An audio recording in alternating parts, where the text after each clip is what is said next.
Friends, Shri Radhe Radhe. तो कैसे हैं आप सब। सीए फाउंडेशन बिजनेस लॉ में चैप्टर 6 हमारा चल रहा है। पिछले जो हमारे वीडियो थे उसके अंदर हमने कंप्लीट किया था कि कंपनीज कितने तरीके की होती हैं, लिस्टिंग के अकॉर्डिंगली, कंट्रोल के अकॉर्डिंगली, लायबिलिटीज के अकॉर्डिंगली। तो अगर आपने वो वीडियो नहीं देखी है तो जो उसका लिंक है वो डिस्क्रिप्शन में है, आप लोग जाके चेक कर सकते हैं। आज हम कवर करेंगे शेयर कैपिटल। और शेयर कैपिटल कितने टाइप के होती है, कितने तरीके से हम उनको क्लासिफाई कर सकते हैं। What is share capital? It can be described as the amount of money a company raised by issuing preferred stock or equity stocks to the public. Regardless, it must be noted that the relevant meaning of share capital depends on entirely on the context. देखो, share capital का मतलब क्या होता है कि वो पैसा जो कि कंपनी अपने कैपिटल को बढ़ाने के लिए पब्लिक से लेती है, स्टॉक इशू करके या फिर प्रिफर्ड स्टॉक्स को इशू करके, प्रेफरेंस स्टॉक्स को इशू करके, इक्विटी शेयर्स को इशू करके जो पैसा कंपनी लेती है पब्लिक से, उसको हम शेयर कैपिटल बोलते हैं। For instance, for an accountant, share capital would simplify translate to an account of money raised through the sale of company shares. It must be remembered that the size of the share capital of a company tends to change with the more public offering. Share capital का मतलब वही होता है, accountant के मतलब भी, accountant के accordingly भी, कि जो कंपनी पैसा लेती है शेयर्स को बेच के लोगों से, वो शेयर कैपिटल होती है। And notable, only a company that is limited by shares tend to have share capital. On the other hand, unlimited companies और companies limited by, वो कंपनी जिसके लिमिटेड शेयर्स है वही शेयर कैपिटल इशू कर सकती हैं। जिस कंपनी के अनलिमिटेड कंपनी शेयर्स हैं या फिर लिमिटेड बाय गारंटी हैं, वो शेयर कैपिटल को इशू नहीं, उसकी कोई शेयर कैपिटल नहीं होती है। इस तरीके की जिस कंपनी की लिमिटेड शेयर्स हैं उसी की शेयर कैपिटल होती है, बाकी और जो लिमिटेड बाय गारंटी हैं उनकी कोई इस तरीके की शेयर कैपिटल नहीं होती है। अब हम बात करते हैं कितने तरीके की शेयर कैपिटल होती है। Types of share capital. The different type of share capital are as follows: authorized, nominal or registered capital. Every company has to specify the amount of capital it wishes to register within its memorandum of association. The amount thus stated is termed registered, authorized or nominal capital. Memorandum of association हमारे next topics के अंदर पूरा एक topic है। और memorandum of association आप ये समझ लो कि उसके अंदर रजिस्टर करवाई जाती है कंपनीज, ठीक है, नॉर्मली अभी समझने के लिए। तो कंपनी जो होती है वो अपनी एक स्पेसिफिक कैपिटल जितनी उनके पास है, जितने वो रजिस्टर करवाना चाहते हैं, वो रजिस्टर करवाते हैं मेमोरेंडम ऑफ एसोसिएशन के अंदर। और fundamentally it is the amount of money a company is allocated to raise through public subscription. Its size can be increased or decreased as per the requirement by meeting the prescribed method. Fundamentally क्या होता है कि जो companies होती है वो अपने पैसे को बढ़ाने के लिए, मतलब एक अमाउंट रखते हैं कि भाई मैं इतना पैसा बढ़ाना चाहता हूँ, पब्लिक से पैसा लेना चाहता हूँ, तो एक वो डिपेंड करता है उसकी साइज कितना होगा, इंक्रीज होगा, डिक्रीज होगा, उसके अकॉर्डिंगली कितनी उनको रिक्वायरमेंट होगी। रिक्वायरमेंट्स के अकॉर्डिंगली पब्लिक के लिए कंपनीज शेयर इशू करती हैं। नेक्स्ट आता है issued capital. It makes up that a part of nominal capital which is offered for public subscription in the form of shares.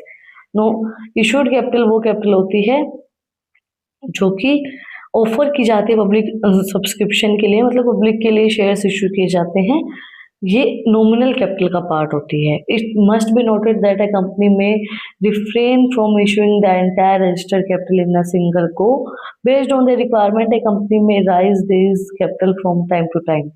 Under any given situation, issued capital must not exceed the authorized capital. Generally, it includes all the shares which have been allocated to vendor, the public, the signatures of the memorandum of association.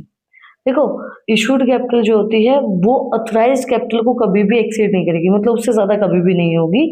और इसके अंदर include किए जाते हैं जो vendor की capital होती है, एलोकेट की गई है, पब्लिक की है, और मेमोरेंडम ऑफ एसोसिएशन के अंदर जो रजिस्टर करवाई गई है। अनइशूड कैपिटल कौन सी होती है? Typically it is made up of the proportion of nominal capital which is yet to be issued. In similar words, unissued capital can be described as the difference between a company's nominal capital and issued capital. देखो, unissued issued capital क्या होगी? जो issue की गई public को share offer किए गए हैं कैपिटल को बढ़ाने के लिए, वो इशूड कैपिटल होगी। अनइशूड जो इशू नहीं की गई है, ये भी पार्ट होती है नॉमिनल कैपिटल की, बट ये इशू नहीं हुई है। सिमिलरली जो अनइशूड कैपिटल होती है वो डिस्क्राइब की जाती है कि जो कंपनी की नॉमिनल कैपिटल है और इशूड कैपिटल उसका difference. Subscribed capital, subscribed capital is a part of issued capital. जो इशूड कैपिटल होती है उसका पार्ट होती है subscribed capital which have been accepted by the public. देखो सब्सक्राइब कैपिटल आप अच्छे से समझो इन चीजों को, क्योंकि डिटेल में आपको ये चीजें आनी चाहिए। Issued capital, subscribe capital, it means unissued capital, तीनों समझते हैं। अब कंपनी है, कंपनी ने अपने शेयर इशू किए, तो जो इशू किए वो इशूड कैपिटल, जो नहीं किए वो अनइशूड कैपिटल। अब कंपनी ने मान लो 10,000 शेयर इशू किए, हम एक एग्जांपल लेके चले, 10,000 शेयर उसने इशू किए, 10,000 शेयर में से लोगों ने उन शेयर को खरीदा सिर्फ 9,000 शेयर को, है ना। तो जो 9,000 शेयर हैं वो सब्सक्राइब्ड कैपिटल है, जो कि पब्लिक ने एक्सेप्ट कर लिया, पब्लिक ने उसको खरीद लिया, वो सब्सक्राइब कैपिटल में आएंगे। उस मत हो ना, बिल्कुल क्लियर रहना इस चीज के ऊपर। Then the said capital is allocated to each subscriber according to the resolution realized by the company's director. In a situation where the share allocated by a company are subscribed by the public, the issued capital and subscribed capital will be the same. And however, it must be noted that subscribed capital cannot be exceed the company's issued capital. देखो company की जो issue की है capital उससे तो ज्यादा subscribe capital हो ही नहीं सकती ना। जब अब कंपनी ने 10,000 शेयर इशू किए हैं तो उससे ज्यादा 11,000 शेयर थोड़ी ना सब्सक्राइब किए जाएंगे, 10 ही किए जाएंगे, तो वो ज्यादा हो ही नहीं सकती है। Called up capital it form a part of subscribe capital, ये सब्सक्राइब कैपिटल का पार्ट होती है, which can be called up और रीपरचेज बाय द कंपनी, जो कि कोल्ड अप किए गए हैं और कंपनी ने दोबारा से परचेज कर लिए। मान लो कंपनी ने शेयर इशू कर दिए 10,000 और कंपनी के पास पैसा आ गया, कंपनी को भी जरूरत नहीं है, तो अपने ही पैसे को, अपने ही शेयर्स को कंपनी दोबारा से परचेज कर लेती है, उसको बोलते हैं cold up capital. Notably, a company does not call the entire value of each share that had been allocated to shareholder. In fact, only a proportion of amount required by the company is raised at a different allocation.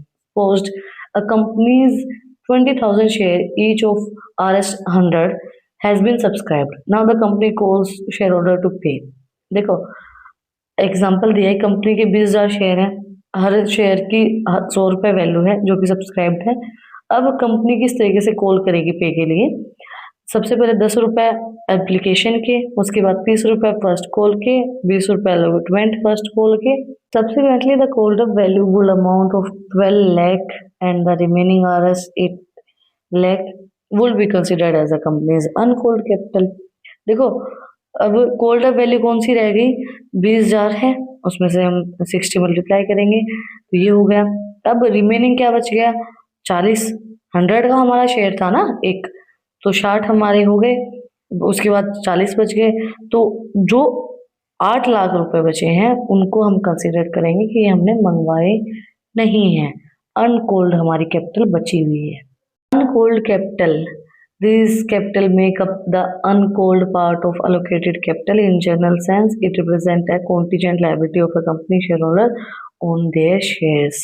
Uncalled capital वो capital होती है जो कि allocated होती है but मंगवाई नहीं गई है, जो रिप्रेजेंट करती है contingent liabilities को, कंपनी की शेयर होल्डिंग कितनी है उनके शेयर के ऊपर उस चीज को। Fixed capital, the said capital comprise fixed assets used in the company. The most proportionate example of fixed capital include equipment, land, furniture, building, etc. Fixed capital वो होती है जो कि फिक्स्ड होती है, जिसके ऊपर कोई कंप्रेस नहीं होता है, जैसे कि इक्विपमेंट्स हो गए उनकी कैपिटल फिक्स है, लैंड की कैपिटल फिक्स है, फर्नीचर की है, बिल्डिंग की, वो हमने एक फिक्स्ड कैपिटल इन्वेस्ट वहां कर दी है, तो फिक्स्ड कैपिटल वो होती है। जैसे प्रोपोर्शनेट एग्जांपल यही है इनका कि फिक्स्ड कैपिटल का इक्विपमेंट्स हैं, लैंड है, फर्नीचर है, बिल्डिंग है, इनके ऊपर हम फिक्स्ड कैपिटल इन्वेस्ट करते हैं। Reserve capital, this particularly capital cannot be called by a company unless it is wind up or been liquidated. A reserve capital can be created by passing a special resolution within 2, 3 and 4 majority vote in its favor. देखो reserve capital वो होती है जब ये तब generate की जाती है जब कंपनी या तो बंद हो रही है, वाइंड अप हो रही है, लिक्विडेट हो रही है, उसके पास पैसे की कमी है, तो उस टाइम पे रिजर्व कैपिटल का यूज किया जाता है। रिजर्व कैपिटल जो है वो क्रिएट की जाती है स्पेशल रेजोल्यूशन से, और जब 3/4 मेजोरिटी वोट्स हैं, मतलब आपके मतलब 10 लोग हैं तो 6 वोट आपके फेवर में है, तभी रिजर्व कैपिटल को इशू किया जा सकता है। Once created the article of association can not be altered to make the reserve liability available at any given time. It must be noted as such capital cannot be pledged as security to secure loans by company's director. Also, it cannot be converted into ordinary capital without reserving the court order and is only available for creditor within when a company is wind up. देखो article of association के accordingly भी बोला गया कि reserve capital तभी मतलब एक ऐसा नहीं कि कभी भी आप रिजर्व कैपिटल को यूज कर सकते हैं, एक स्पेसिफिक टाइम है, वो टाइम क्या है, वाइंड अप, जब कंपनी बंद हो रही है तो क्रेडिटर्स के लिए होता है कि भाई उधार दे दी जाए, उस टाइम पे रिजर्व कैपिटल का यूज किया जाता है। जैसे होता है ना हमारी मदर्स के पास मतलब जैसे हमें कहेंगे बिल्कुल भी पैसा नहीं है, लेकिन जब इमरजेंसी हो जाए, कभी कोई दिक्कत पड़ जाए तो उनके पास वो रिजर्व कैपिटल होती है, वो उसी टाइम पे देते हैं। उसी तरीके से कंपनी जब बंद होती है उस टाइम पे आप उस पैसे को यूज कर सकते हो। Circulating capital fundamentally this capital is a part of subscribe capital. It is mostly available in the form of operational goods and assets like bill receivable, bank balance, book debts etcetera. जो circulating capital है वो भी subscribe capital का part होती है, और ये operational goods, assets, bill receivable, bank balance, book debts के लिए इसको यूज किया जाता है। By looking at the these list of type of share capital it can be said that primary point of discussion is and classifying is based on issuance and subscription of company. वही बात है, हमने सारे जो parts देखे हैं share capital के, तो हमें एक ही चीज समझ में आई है, इशू किए शेयर और सब्सक्राइब किए, तो वही इसके अंदर मेन चीज है। That's it for today. आज हमने कंप्लीट किया शेयर कैपिटल क्या होता है, कितने टाइप का होता है। नेक्स्ट हमारी वीडियो के अंदर हम कवर करेंगे इनकॉर्पोरेशन ऑफ कंपनी। तो अगर आपको वो वीडियो देखनी है तो इस वीडियो को लाइक करें, सब्सक्राइब करें चैनल को, बेल आइकन प्रेस करें ताकि सबसे पहले अपडेट आप लोगों के पास आए। इन टॉपिक्स की पीडीएफ चाहिए तो टेलीग्राम चैनल का लिंक भी डिस्क्रिप्शन में है, वहाँ पे भी जाकर आप लोग मुझे फॉलो कर सकते हैं। और भी अच्छी अच्छी इंटरेस्टिंग रील्स को देखने के लिए इंस्टाग्राम चैनल का लिंक भी डिस्क्रिप्शन में है, वहाँ पे जाकर आप लोग मुझे फॉलो कर सकते हैं। और यहाँ तक वीडियो को देखा है तो प्लीज सब्सक्राइब के बटन पे मुक्का मार देना नई नई अपडेट्स के लिए। फिर मिलते हैं एक नई वीडियो के साथ, एक नए टॉपिक के साथ। Like share subscribe. Thank you for watching my video and enjoy your life.